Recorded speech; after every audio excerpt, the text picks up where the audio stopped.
Bien-aimés en Christ, bonjour, je vous salue tous dans le nom de Jésus. J'espère que tout le monde va bien. Je suis le pasteur Pierre Kounz, qui est la nouvelle espérance de Dieu vivant, couvent rue Chevreau à Aubervilliers. Bien-aimé en Christ, je t'amène le message que le Père a déposé dans mon cœur. Ne laisse pas la séduction t'envahir. Papa te dit ce soir de ne pas laisser la séduction t'envahir. Parce que nous sommes au temps de la séduction. Nous sommes à un temps très très compliqué. Là où le peuple de Dieu est séduit. Là où le chrétien ne veut pas avoir la vraie parole. La vraie parole, le chrétien a la démangeaison. Mais il préfère la parole qui lui fait du bien dans la chair. Alors que la Bible nous déclare que Jésus-Christ est saint. Et ce que Christ désire dans notre vie, c'est pour que nous soyons saints. Comme lui, il est saint. Parce que tous les jours, lui, il va nous sanctifier. La séduction, c'est l'action de séduire, d'égarer. Beaucoup de chrétiens sont égarés. Ils sont égarés, ils ne suivent plus Christ. Ils sont égarés, ils suivent les hommes. Induits en erreur. Beaucoup de chrétiens sont induits en erreur. Ils sont hors de ce que Christ désire pour leur vie. La Bible nous déclare qu'il est le chemin, la vérité et la vie. On n'a pas dit que le pasteur est chemin, vérité et vie. On a dit Christ. Il est le chemin, la vérité et la vie. Nul ne part qu'au Père par lui. La Bible ne nous déclare pas que tu vas aller au Père par un pasteur ou par une servante. Mais les chrétiens ne veulent pas rencontrer Christ, rencontrer le Père, rencontrer le ressuscité. Ils ne veulent pas ça. Ils veulent toujours être séduits. Ils veulent être corrompus. Beaucoup sont corrompus. Et c'est ce qui leur fait du bien dans la chair. Et ce qui fait en sorte qu'ils n'arrivent pas encore à quitter dans les péchés. Parce que la séduction vient encore les plonger. Encore dans le péché. Je lis la parole de Dieu dans 2 Corinthiens 11, versets 3-4. Toutefois, de même que le serpent séduit Ève par sa ruse, je crains que vos pensées ne se corrompent et ne se détournent de la simplicité à l'égard de Christ. Le Père est en train de nous dire, dans sa parole, Ève a été séduite depuis Adam. Donc le Père, il a peur. Il sait que sur la terre, il y aura des hommes qui viendront dire qu'ils sont de Christ. Alors ils viendront séduire ces brebis. Ils viendront les séduire au niveau des pensées. Et quand ils seront séduits, ils ne voudront plus aller à la parole de vie esprit. Ils ne voudront plus aller à la vérité.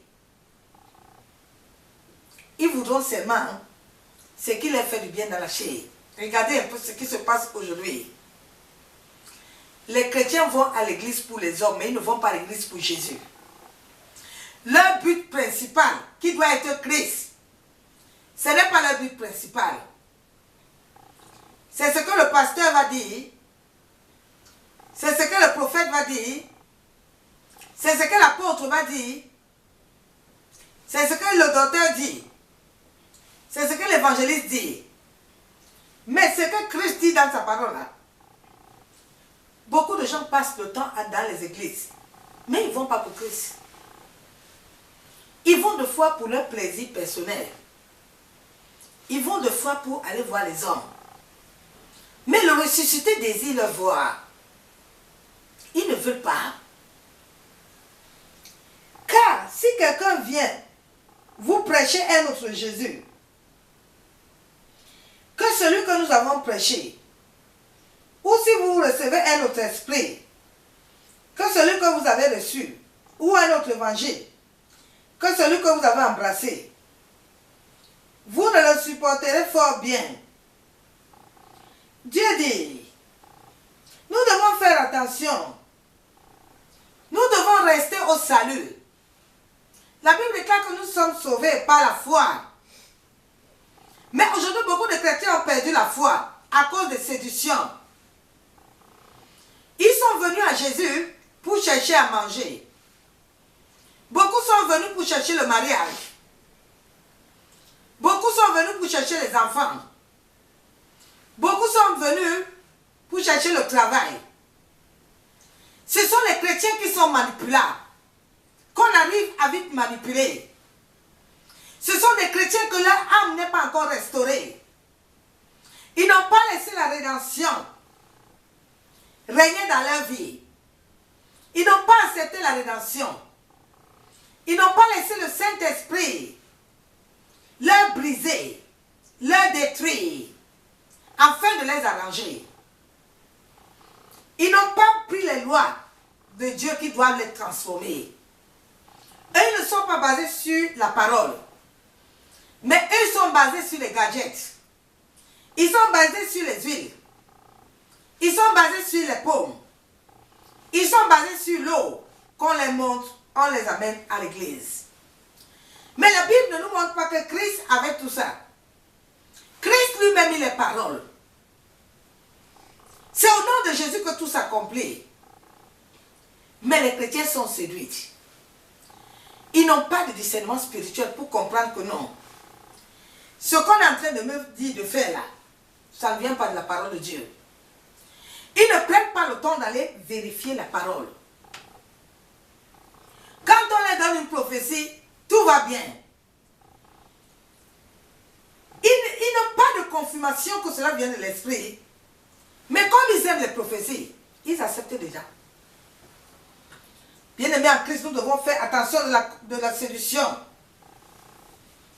Nous ne devons pas nous laisser être séduits à cause des miettes. Matthieu 23, verset 3. Faites donc et observez tout ce qu'ils vous disent. Mais n'agissez pas selon leurs œuvres. Dieu dit, hein, fais attention. Regarde, hein, observe ce qu'ils vont te dire. Mais ne fais pas ça. Ne fais pas ce que les hommes vont te dire. Qu'il faut que tu donnes 50 €, on va te faire la délivrance. Cela ne vient pas de Dieu. Il y a les huiles qui viennent d'Israël. Il y a les pommes. Cela ne vient pas de Dieu. Ne touche pas les œuvres. Ne touche pas les œuvres. Depuis que tu vas dans les églises, là, tu montes, tu descends, tu as déjà eu ce que tu veux. Est-ce que tu as déjà eu ça, ma soeur, mon frère? J'étais comme toi avant. Je montais, je descendais. J'allais à gauche, à droite comme une prostituée. Mais je n'ai rien eu. Le jour où le Seigneur m'a dit, assieds-toi ma fille. Mais la parole, c'est la parole qui va te délivrer. Restaure ton âme avec la parole. Beaucoup de chrétiens, quand je leur restaure ton âme, ils ne veulent pas. C'est pour ça qu'on peut les aguicher à toute heure. Le Saint-Esprit n'est pas là pour leur dire non. Ne fais pas. La Bible déclare encore. Car ils disent et ne font pas. Ils lisent les fardeaux pesants et les mettent sur les épaules des hommes. Ils sont en train de vous lier avec les fardeaux. Qui sont en train de vous lier. On te dit, prends l'huile d'onction. Colle ça sur la photo d'un homme, appelle son âme. Mais tu es en train de faire la sorcellerie. Ma soeur, mon frère. Tu as déjà vu ça dans quel verset biblique? On est en train de vous mettre sur les jours étrangers. Jésus a dit que nous ne devons plus accepter les jours étrangers. Parce que lui, il les a brisés. Mais beaucoup se sont encore liés au jour. Verset 5. Ils font toutes leurs actions pour être vus des hommes. Ils font toutes leurs actions pour être vus des hommes. Tu vois les chrétiens à l'église. Quand le Père leur dit de faire ça pour l'église ou de faire, ils ne font pas. Mais quand le prophète leur dit, tu vas les voir, ils sont prêts à donner tout le salaire. Ma soeur, mon frère, est-ce que c'est le Saint-Esprit qui t'a confirmé ça? Pourquoi quand Christ te parle à travers sa parole, tu ne prends pas la parole de Dieu qui est vie esprit, en sorte qu'elle puisse te donner la vie? Bien-aimé, quand je médite la parole de Dieu, je dis, Seigneur, que ta parole me donne la vie. Parce que ta parole est vie esprit. Qu'elle me donne la vie. Qu'elle me donne la vie, Père. Bien-aimé en Christ. La parole de Dieu est là pour nous donner la vie. La parole de Dieu est là pour nous restaurer. Oui. Elle n'est pas là pour nous détruire, mais pour nous restaurer. Beaucoup ne veulent pas entendre du péché. Quand on leur dit les péchés, les péchés sexuels, laisse le monde, ils ne veulent pas. Oh, c'est toujours le péché, oui. La Bible déclare que sans la sanctification, nul ne verra Dieu. Sans la sanctification. Oui, ma soeur, mon frère. Luc. Je vais aller d'abord à Proverbes 7, verset 22. Il se mit tout à coup à le suivre, comme le bœuf qui va à la boucherie, comme un fou qu'on lit pour le châtier. Beaucoup suivent des hommes. Eux-mêmes, ils sont en train de voir que ce qu'on veut leur faire là, ça ne vient pas de la parole de Dieu. Mais comme ils sont déjà envoûtés, ils sont comme des bœufs qu'on amène à la boucherie. Ils ne prennent même pas le temps de chercher l'Éternel. En sorte de demander à l'Éternel, Père, où je suis? Est-ce que telle est ta volonté? La Bible déclare que c'est le Saint-Esprit qui va faire toutes choses avec nous, Jean 14, 26. Mais aujourd'hui, les chrétiens ne veulent pas. Ils veulent gérer eux-mêmes leur propre vie. Ils sont maîtres eux-mêmes de leur vie. Mais quand tout va mal, c'est là où tu vas voir, ils vont commencer à appeler Christ comme le Père comme un pompier. Non, il n'est pas notre pompier, il est notre papa. La Bible déclare dans Proverbe 1, verset 10, Dieu dit, mon fils, si des pécheurs veulent te séduire, ne te laisse pas gagner. Dieu te dit que si les pécheurs là, veulent te séduire, il ne faut pas te laisser gagner. Mais est-ce qu'aujourd'hui, les chrétiens laissent qu'on ne les séduit pas? Ils aiment, ils ont les yeux charnels. Ils marchent selon la chair, mais pas selon l'esprit. Ils n'utilisent pas l'esprit dans leur vie. C'est quand tout va mal qu'ils vont commencer à crier. Nous voyons ce qui se passe dans les églises. Si les chrétiens avaient le discernement spirituel, c'est que ce qui se passe dans certaines églises ne se passe plus. Mais au lieu que les chrétiens cherchent le discernement, ils sont dans les commérages. Les choses qui ne doivent pas voir à Dieu. Au lieu d'aller s'humilier devant le Père, en sorte qu'on ne puisse pas t'amener dans la séduction. Le pasteur est en train de faire des dégâts. Personne ne le voit. Luc 21, verset 5. Comme quelques-uns parlaient des belles pierres et des offrandes qui faisaient l'ornement du temple, Jésus dit, les jours viendront où ce que vous voyez, il ne resterait pas pierre sur pierre. Qu'il ne soit renversé. Jésus dit tout ce que vous voyez là, vos beaux pierres là, vos ornements là que vous êtes toujours en train de faire. Tout ça serait renversé. Parce que c'est ce que les chrétiens aiment. Les chrétiens aiment les grandes églises. Ils aiment là où il y a la musique. Mais ils n'aiment pas là où il y a l'esprit. L'esprit qui doit transformer ta vie. L'esprit qui doit te changer. L'esprit qui doit t'amener, qui doit te montrer comment tu dois prier. Comment tu dois intercéder en sorte d'acquérir à tes bénédictions. Toi, tu ne le veux pas. Tu as seulement les yeux pour regarder les choses du monde. La Bible déclare dans Jean 16, verset 1. Je vous dis ces choses, afin qu'elles ne soient pas pour vous des occasions de chute. Dieu nous avait prévenus.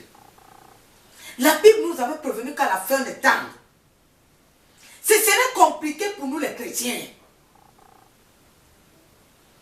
Mais beaucoup ne prennent pas garde. Beaucoup ne veulent pas rester sur la parole. En dans les jours étrangers. Oui, Dieu a dit, je vous ai prévenu. Oui. Ils vous excluront des synagogues et même leur bien ou quiconque vous fera mourir croira rendre un culte à Dieu. Alléluia. Dieu dit, ils vont vous instruire des synagogues. Ceux qui m'appartiennent là, ceux qui appartiennent à Jésus-Christ sont criblés. Les adeptes du diable cherchent toujours à les détruire. Ils vont même détruire le peuple de Dieu, pendant qu'ils sont en train de faire un culte à Dieu. Ma soeur, mon frère, l'heure est à faire attention. L'heure est à être vigilant et de laisser la séduction tranquille.